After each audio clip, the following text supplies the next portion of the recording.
তিনি ছিলেন এমন এক মহান নবী যার হাতে ছিল পৃথিবীর সুবিশাল রাজত্ব, যার আদেশে মানুষ ছিল দাসের মতো অনুগত।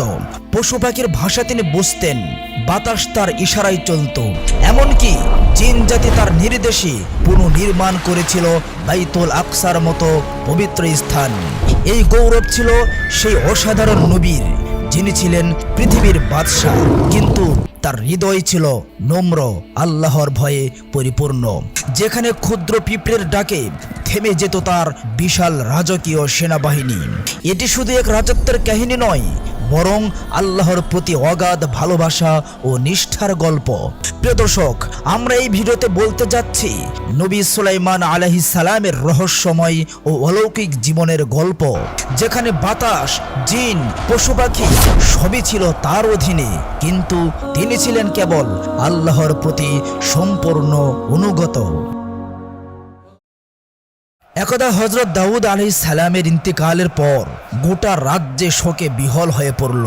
ঠিক তখনই আল্লাহ তাআলার নির্দেশে সিংহাসনে অধিষ্ঠিত হলেন হযরত সুলাইমান আলাইহিস সালাম। এক রাতে তিনি আকাশের দিকে তাকিয়ে আল্লাহ তাআলার কাছে প্রার্থনা করলেন, হে আমার প্রভু, আমাকে এমন রাজত্ব দান করুন যা আমার পরে আর কারো জন্য উপযুক্ত না হয়। হে আল্লাহ, আমাকে ক্ষমা করুন এবং আপনার পক্ষ থেকে বিশেষ অনুগ্রহ দান করুন। আল্লাহ তাআলা তার দোয়া কবুল করলেন। তখন থেকে সুলাইমান আলাইহিস সালাম শুধু মানুষের উপর নয়, বাতাসের উপরও শাসন চালাতেন।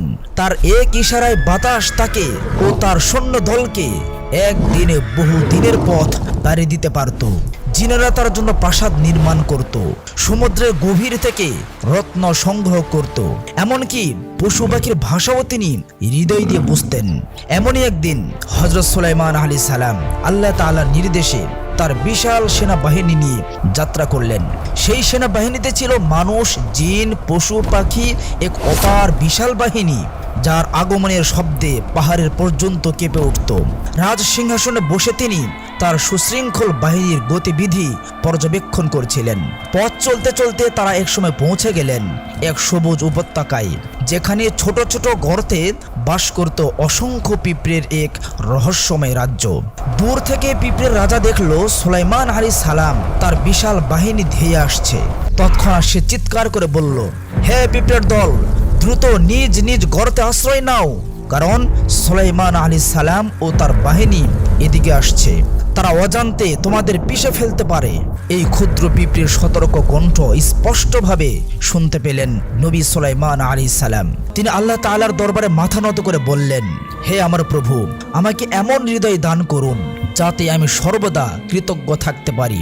আপনি যে নিয়ামত আমাকে দিয়েছেন তা যেন সঠিকভাবে উপভোগ করি এবং এমন সৎকর্ম করি যা আপনি পছন্দ করেন।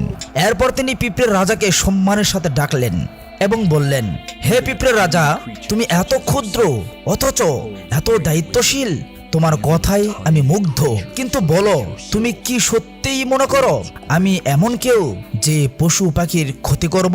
পিঁপড়ের রাজা বিনয়ের সাথে এগিয়ে এসে বলল, হে আল্লাহর নবী, আমি কখনোই আপনাকে জালিম ভাবিনি, বরং আমি জানি আপনি প্রাণীদের রক্ষাকর্তা, তাদের অধিকারের প্রতি আপনি যত্নশীল। কিন্তু আমাদের রাজ্য এত ক্ষুদ্র, আমাদের দেহ এত নাজুক, আপনার পায়ের নিচে না পড়লেও আমরা বিপদে পড়তে পারি। আমি কেবল আমার প্রজাদের নিরাপত্তার জন্য উদ্বিগ্ন ছিলাম। যদি তাদের কোনো ক্ষতি হয় তবে আমি আল্লাহ তাআলার কাছে কি জবাব দিব? আমার দায়িত্ব এই ক্ষুদ্র প্রাণীদের নিরাপদ রাখা। প্রিয় দর্শক, আল্লাহ তাআলা কোরআনুল কারিমে এই আশ্চর্যজনক ঘটনাটি আমাদের সামনে তুলে ধরেছেন, যা ঘটে